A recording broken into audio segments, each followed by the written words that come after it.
Shalom dan selamat datang ke acara Bicara Sabda pada malam ini. Untuk minggu ini, saya akan kongsikan tentang topik komuniti yang ajaib. Dan seluruh bulan Ogos ini, Bicara Sabda mempunyai tema misi. Jadi kami tahu bahawa setiap komuniti yang ajaib boleh menjadi satu batu loncatan untuk pelayanan misi, tidak kira di mana juga kamu berada. Jadi komuniti orang percaya ataupun komuniti orang Kristian yang benar tidak akan berdiri di atas budaya yang sama maupun bahasa yang sama ataupun suku, tetapi bersandar hanya pada kuasa Injil ataupun kuasa berita baik, di mana Kristus, Tuhan Yesus akan dipamerkan ke seluruh dunia. Jadi saya ingin mulakan dengan perkongsian ataupun pembukaan tentang perbezaan di antara daya tarikan semula jadi ataupun daya tarikan melalui kuasa supranatural. Kita tahu bahawa orang dari Sabah Sarawak, orang Borneo ataupun orang asli memang sangat beramah dari segi komuniti.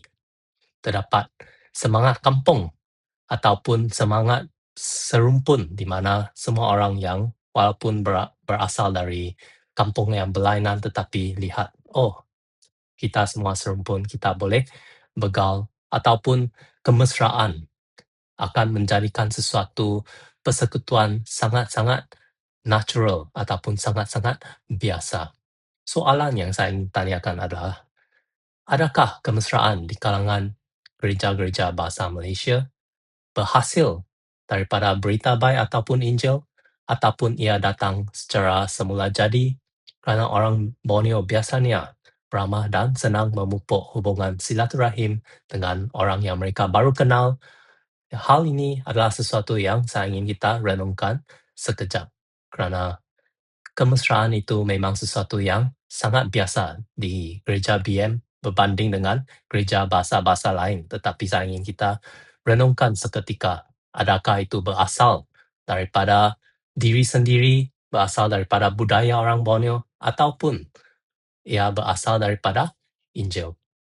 Jadi, setelah saya fikirkan hal begini kan, saya rasa kita tidak perlu Allah ataupun Tuhan untuk membina maupun membangunkan komuniti yang ajaib, di mana kita berasal dari kawasan ataupun tempat yang sama, menikmati makanan yang sama, bertutur dalam bahasa yang sama, maupun berasal daripada suku atau kaum yang sama. Ataupun bagi kita yang sudah berpindahkan dari kampung ke bandar, sudah tinggal di bandar untuk 5 tahun, 10 tahun, 15 tahun, masihkah kita ingin mengekalkan identiti serumpun melalui pengalaman yang sama? Jadi kita bentukkan satu komuniti yang berada di gereja. Namun kita tahu bahawa Allah menyeru kepada gereja tempatan untuk menunjukkan satu kesatuan yang ternyata luar biasa dan ajaib. Dan ini merupakan satu hal yang tidak dapat dijelaskan kecuali melalui salib Yesus Kristus. Terdapat satu perbezaan yang sangat halus di antara komuniti ataupun daya tarikan semula jadi dengan daya tarikan luar biasa ataupun supranatural. Kebanyakan gereja adalah terdiri daripada komuniti Injil tambah ataupun Gospel Plus. Kan? Injil tambah mungkin bermain badminton. Injil tambah futsal. Injil tambah ibu tunggal. Injil tambah gelandangan. Ini tidak merupakan satu kritikan terhadap gereja yang mempunyai banyak-banyak pelayanan yang luar biasa, yang melayani orang yang tertindas, orang minoriti, golongan yang terlupakan.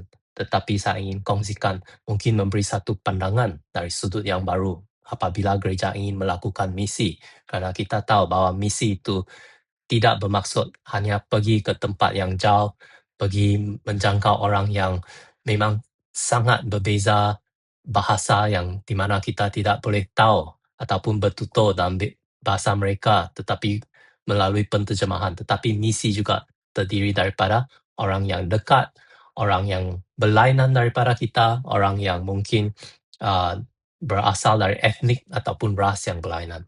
Jadi daripada community Injil tambah ataupun Gospel Plus, saya ingin kita mengalihkan perhatian kita kepada community yang memaparkan Injil ataupun community yang menjadi satu gospel revealing community. Jadi jangan salah faham saya tidak memperlekehkan maupun memperkecilkan semua kerja baik yang berhasil di kalangan gereja.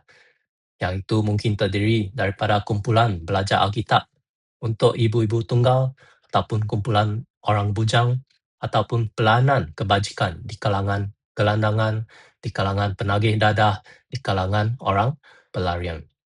Di sebalik semua strategi yang membangunkan komuniti tersebut, ada sesuatu yang perlu kita dedahkan dengan teliti dan dengan pandangan baru.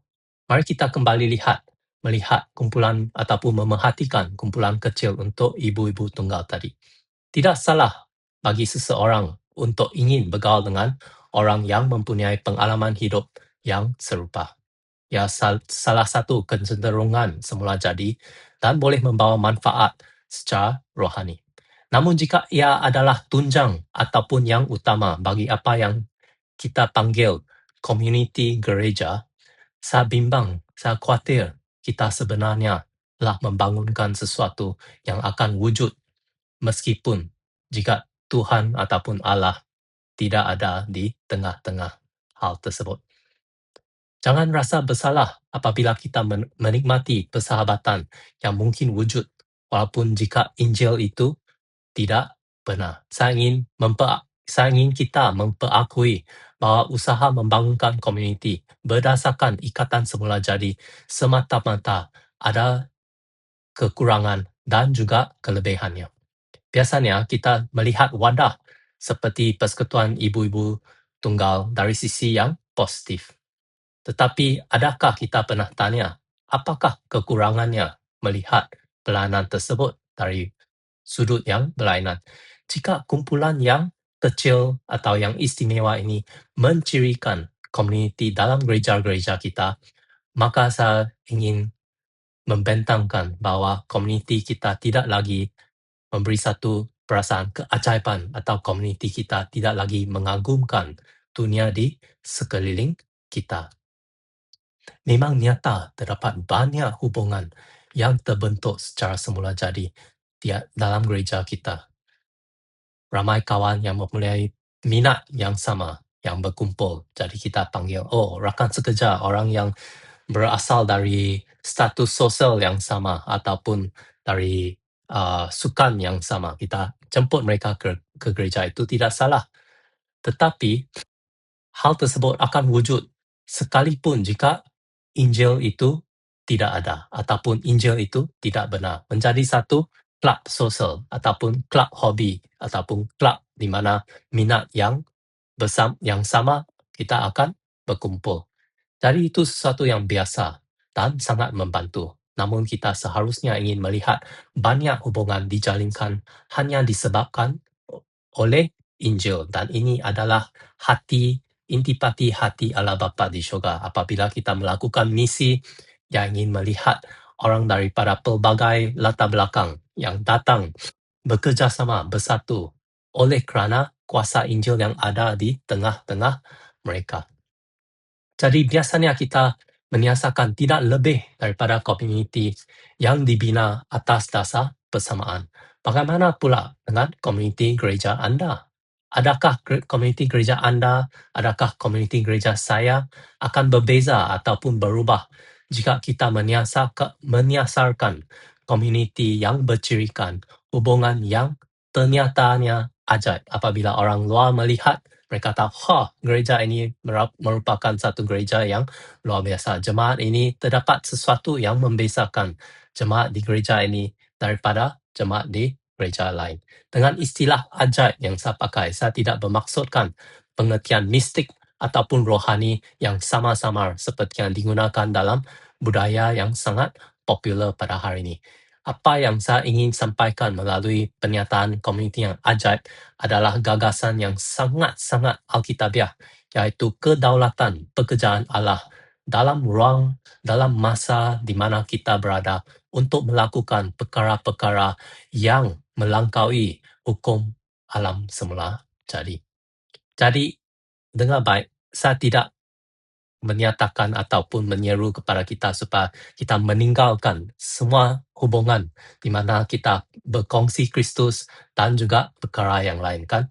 Jadi kita tidak boleh kata, oh, jadi apa yang Brother Edwin cakap adalah jangan bergaul lagi dengan kawan yang sama minat melalui sukan ataupun melalui makanan, foodie, golongan foodie.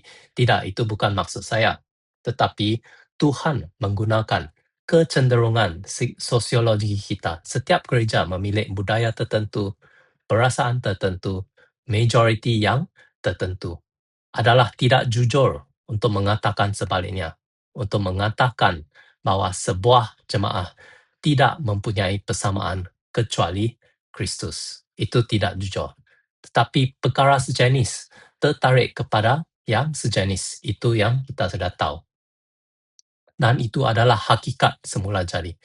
Jadi jangan rasa bersalah ataupun rasa selesa terhadap kerana anda telah selesa terhadap perkara yang menjadi sesuatu yang biasa ataupun sesuatu kelaziman. Tetapi saya ingin kita berfikir sejenak. Walau bagaimanapun soalan yang sangat penting yang saya ingin utarakan adalah dengan apakah yang anda pakai untuk membina, untuk membangunkan komuniti, golongan jemaah anda. Apakah peralatan yang anda pakai ataupun anda gunakan sebagai gembala sidang, sebagai pemimpin dalam pelayanan? Apakah peralatan tersebut? Adakah anda menggunakan peralatan semula jadi seperti pelayanan berdasarkan persamaan? Ataupun sementara kita mengakui kecenderungan ke arah persamaan, adakah anda dan saya mengimpikan sebuah komuniti di mana persamaan tidak diperlukan? Disebabkan satu hal saja, perikatan Injil yang ajaib. Rasul Paulus menulis, senjata-senjata kami bukanlah benda-benda duniawi tetapi kekuatan ilahi untuk meruntuhkan benteng-benteng di dalam 2 Korintus bab 10 ayat 4. Di dalam mana-mana komuniti juga perbezaan akan muncul. Dalam keluarga kecil memang ada perbezaan di antara suami dan isteri, ibu bapa dengan anak, anak dengan mentua, dengan uncle, auntie, dengan saudara-saudari. Semua memang mengikut aliran masa perbezaan akan timbul. Tetapi apabila anda menggunakan peralatan semula jadi untuk membina pelayanan anda, untuk membina gereja anda, untuk membina kematangan jemaah anda, lama-kelamaan pemisahan semula jadi antara manusia pasti akan timbul. Jika anda menggunakan peralatan semula jadi untuk menjangkau golongan pelajar kolej dan universiti saja, dan lama-kelamaan gereja anda akan terdiri daripada golongan pelajar dari kolej dan universiti. Tidak masuk akal kalau semua usaha ditumpukan untuk menjangkau pelajar dari golongan kolej dan universiti, tetapi hasilnya adalah orang yang sudah pension, orang yang sudah habis kerja, yang sedang rehat di rumah. Memang tidak masuk akal. Jadi apabila gereja anda meletak semua tumpuan menjangkaui jiwa-jiwa di kolej dan universiti, hasilnya biasanya adalah kebanyakan jemaat anda adalah orang daripada kolej dan universiti. Tetapi jika anda fikirkan, anda menggunakan peralatan yang ajaib, yang luar biasa untuk membina komuniti gereja anda, lama-kelamaan dengan kuasa Injil, pemisahan semula jadi akan berkurang. Gereja yang biasanya hanya dianggotai pelajar daripada kolej dan universiti secara luar biasa, walaupun ia mungkin berlaku sangat perlahan, jemaat di gereja anda akan menjadi lebih majmuk. Pelajar dari kolej dan universiti mungkin menjadi satu teras jemaah di gereja anda. Tetapi kerana anda menggunakan peralatan yang ajaib untuk membina komuniti tersebut menjadi satu komuniti yang ajaib, anda boleh melihat bahawa mungkin pelajar kolej universiti tersebut, mereka mula menjangkaui orang daripada golongan usia yang lain. Mereka mula menjangkaui orang dewasa yang lain, orang yang sudah pension, ibu bapa ataupun golongan ibu bapa tunggal ataupun golongan warga emas. Kerana ini satu hal yang sangat nyata yang boleh dilihat oleh kuasa Injil. Efesus bab 3 ayat 10 menyatakan, dengan demikian sekarang pelbagai kebijaksanaan Allah diberitahu oleh jemaah pada segala pemerintah dan kuasa di syurga. Kita orang Asia, kita tinggal di Asia Tenggara dan kebanyakan kali komuniti-komuniti di mana kita berada memang didorong oleh honor shame culture ataupun budaya honor shame. Kita harus simpan ataupun selamatkan air muka diri sendiri. Jangan biar malu. Kita harus pertahankan marah diri sendiri. Jangan jadi malu. Jangan memalukan gereja, jangan memalukan keluarga, jangan memalukan diri sendiri. Ataupun kita ikut orang mengikut turutan usia kan. Oh, yang paling tua itu duduk di memegang jawatan yang paling tinggi. Kemudian diikuti oleh orang yang lebih muda. Walaupun kita tahu di dalam Alkitab kita harus mengikuti kasih kurnia yang diberikan oleh kuasa Injil ataupun berita baik. Dan di dalam Efesus bab 3 ayat 10 yang saya bacakan tadi, kita tahu bahawa Allah menggunakan gerejanya untuk menunjukkan kepada seluruh dunia bagaimana satu komuniti yang ajaib ini boleh menolong mengubahkan dunia. Jadi lain kali apabila anda terdorong untuk menganjak ke dalam dunia misi, walaupun tempatan sahaja ataupun di perkampungan yang dekat ataupun di negara yang lain, saya berdoa bahawa kita dapat menyimpan paradigma ini, di mana untuk membina satu komuniti yang ajaib, kita memerlukan peralatan yang ajaib supaya jurang perbezaan di antara kita dengan jiwa yang kita ingin menjangkau akan semakin sempit, semakin sempit, semakin sempit. Sehingga orang lain yang melihat ke arah kita, melihat tentang gereja kita dengan tubuh Kristus yang kita berada di dalam, mereka dapat melihat sesuatu yang ajaib, sesuatu yang luar biasa. Dan mereka akan mula berfikir, siapakah Tuhan yang mereka sembah ini? Bagaimanakah orang dari pelbagai latar belakang yang beza dapat berkumpul menjadi satu, mengalami satu kesatuan yang sangat erat, yang tidak dapat, yang susah dapat dilihat di komuniti-komuniti duniawi yang lain. Itu hanya boleh berlaku oleh kerana kuasa Injil. Dan untuk para pemimpin di gereja terdapat beberapa langkah-langkah praktikal yang boleh dilakukan. Jadi hal ini mungkin senang untuk dinyatakan, tetapi untuk diikuti, untuk dilaksanakan, saya pasti memang ada cabaran. Setiap gereja, setiap denominasi, setiap jemaah ada personality-personality-nya, ada cabaran-cabaran sendirinya. Setiap gereja mempunyai tradisinya yang sendiri, tetapi perubahan melalui kuasa Injil dapat mengatasi semuanya. Nombor satu saya ingin kongsikan adalah menjadikan church membership ataupun keahlian gereja sesuatu yang wajib.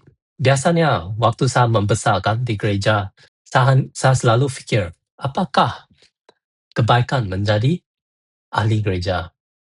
Yang saya tahu secara lazim kan, biasanya adalah dua saja. Nombor satu, boleh kahwin di gereja, biasanya free ataupun dengan harga yang lebih murah. Nombor dua, waktu anda mati, waktu saya mati, kita mempunyai tempat perkuburan ataupun ada pastor-pastor pemimpin gereja yang menjalankan hal pengebumian, menguruskan jenazah kita dengan baik. Jadi kita boleh tenang, boleh relax. Biasanya ini pemikiran saya untuk bertahun-tahun.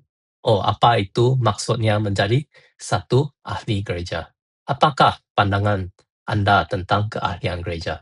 Jadi untuk membina satu komuniti yang ajaib, saya rasa keahlian gereja itu wajib, tetapi bukan hanya sekadar untuk berkahwin di dalam gereja ataupun untuk dijaga waktu Anda dipanggil Tuhan.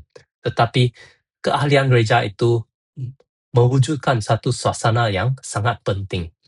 Kalau terdapat satu golongan jemaat di mana pemimpin pelapisnya dan jemaat biasa mereka semua menjadi walaupun berasal dari latar belakang yang berlainan, yang berbeza, tetapi semua orang telah setuju untuk menulis ataupun setuju akan kerangka apakah maksudnya untuk berada di dalam komuniti gereja. Apakah maksud, erti dan tanggungjawab menjadi satu keluarga gereja, iaitu kita saling mengasihi, kita saling melihat untuk kebaikan diri sendiri, kita saling mendorong, kita saling sentiasa berkumpul, bersekutu, dan hal ini dapat mempromosikan pemuridan secara tidak langsung.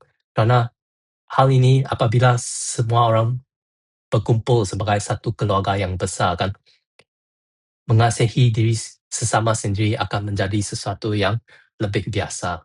Walaupun mungkin terdapat personaliti yang berbeza yang mungkin pada awalnya memerlukan masa, memerlukan waktu, memerlukan usaha untuk menjalinkan perhubungan yang baik. Tetapi akhirnya oleh kerana semua mengikuti, mentaati ajaran Tuhan Yesus Kristus untuk tidak mengikut manusia tetapi ikut Tuhan sahaja, mereka akan saling mengasihi walaupun terdapat banyak perbezaan. Dan ini akan mewujudkan satu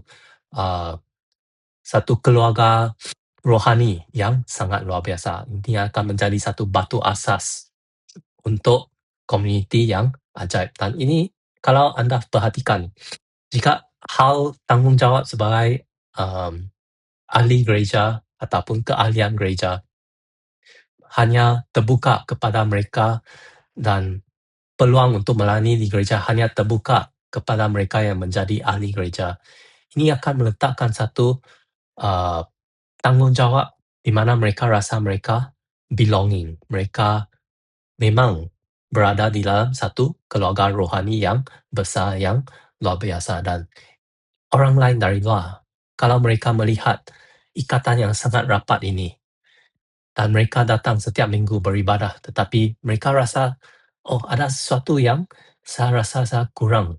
Saya ingin melayani, tetapi saya tidak berani mengambil langkah menjadi seorang ahli gereja.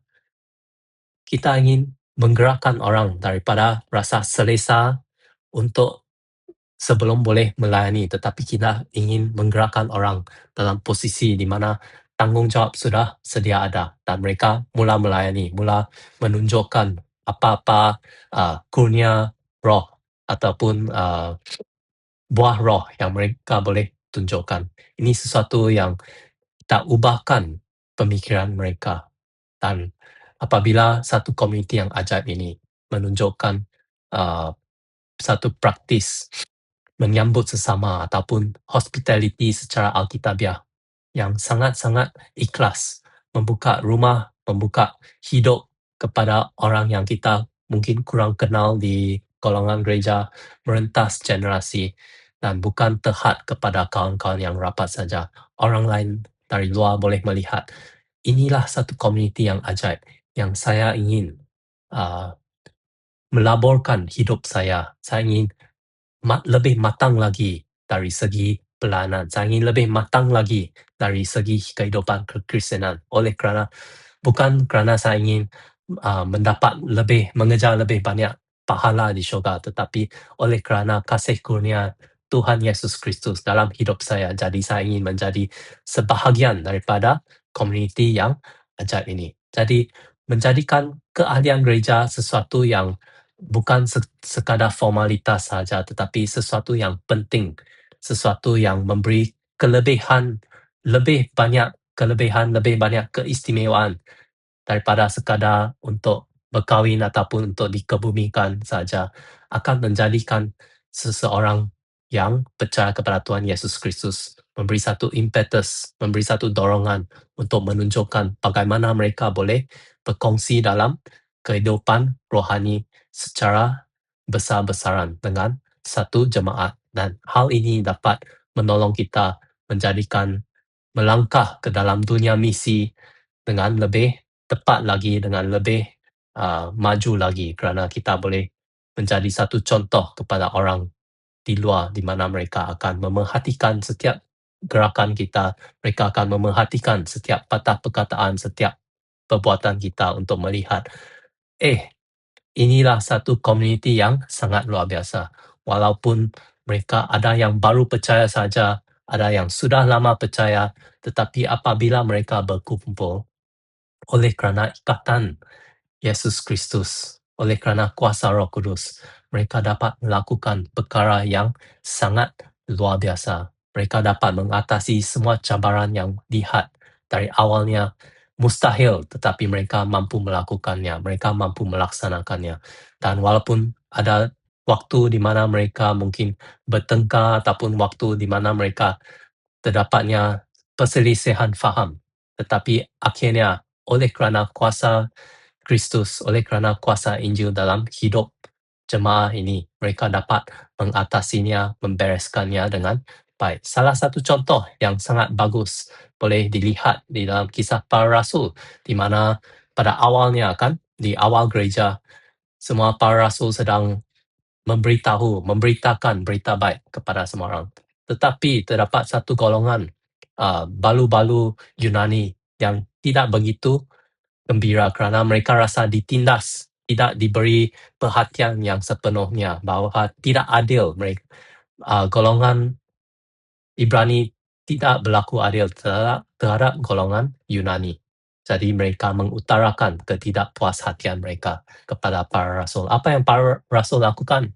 Mereka berdoa dan mereka memutus untuk terus menginjili orang, untuk terus memberitahu berita baik. Tetapi setelah mereka berdoa, mereka diberi hikmat oleh Roh Kudus untuk menurunkan tanggungjawab, menguruskan hal ehwal pentadbiran gereja ini, menjaga kebajikan balu-balu Yunani, supaya mereka tidak supaya semua perkara diagihkan dengan adil, dengan saksama. Dan kalau kita perhatikan, kebanyakan nama-nama daripada komiti ataupun jawatan kuasa yang telah ditetapkan oleh para rasul, dan semua para rasul pada waktu itu adalah orang Ibrani ya. Mereka telah menetapkan, kalau kita baca sejarah gereja, mengikut kebarangkalian sangat besar bahawa semua kebanyakan mereka di dalam jawatan kuasa itu untuk berlaku adil terhadap golongan balu-balu Yunani adalah terdiri daripada nama orang Yunani. Jadi para rasul, walaupun mereka adalah orang Yahudi, tetapi mereka mengagihkan tanggungjawab yang sangat berat ini pada peringkat awal gereja pada waktu itu, di mana keputusan yang salah mungkin memecah belahkan gereja pada waktu itu.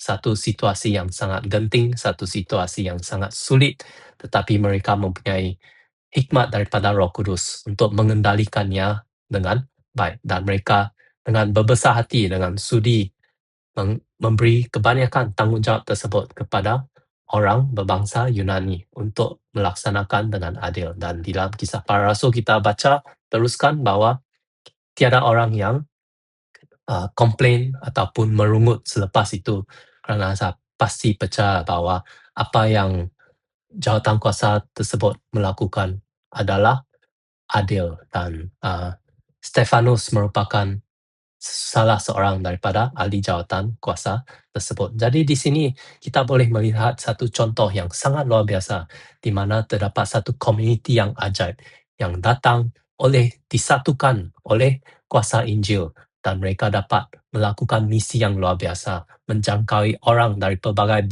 bahasa, suku dan bangsa, kerana mereka percaya bahawa Tuhan Yesus yang sama kemarin, hari ini dan selama-lamanya. Tuhan Yesus yang mereka percaya, Tuhan Yesus Kristus yang kita percaya, Dia merupakan kuasa yang menyatukan kita. Kasih Tuhan Yesus akan menjadi satu dorongan kepada Anda dan saya untuk melaksanakan amanat agung di mana juga kita berada. Dan saya berdoa bahwa komuniti yang ajaib merupakan salah satu impian di mana kita dapat lihat, di mana kita dapat nikmati, di mana kita dapat hayati pada hari ini juga dan tidak perlu tunggu sehingga kita pulang ke Allah Bapa di syurga dan melihat hal tersebut berlaku. Dan dengan kuasa Roh Kudus, saya berdoa, saya percaya bahwa Anda dan saya dapat memainkan peranan masing-masing untuk membina satu komuniti yang ajaib, menggunakan peralatan yang ajaib untuk menipiskan ataupun mengurangkan jurang di antara orang yang sangat berlainan, sangat berbeza, hanya kerana dengan kuasa Injil. Dan terus melayani dengan penuh semangat apa-apa pelayanan yang sedia ada, walaupun tertumpu, mungkin pelayanan Anda berfokus pada satu golongan saja, golongan A ataupun golongan B ataupun golongan C. Cuba kita renungkan bagaimana kita boleh mengambil pelayanan yang sedia ada dan membawanya ke hadapan Tuhan dan tanya kepada Tuhan, bagaimana Tuhan boleh memberikan hikmat kepada Anda dan saya untuk mengubahkan arah pelayanan tersebut menjadi satu pelayanan yang lebih inklusif, menjadi satu pelayanan di mana ia boleh menjadi batu loncatan untuk membina komuniti yang lebih ajaib. Tuhan memberkati. Selamat malam.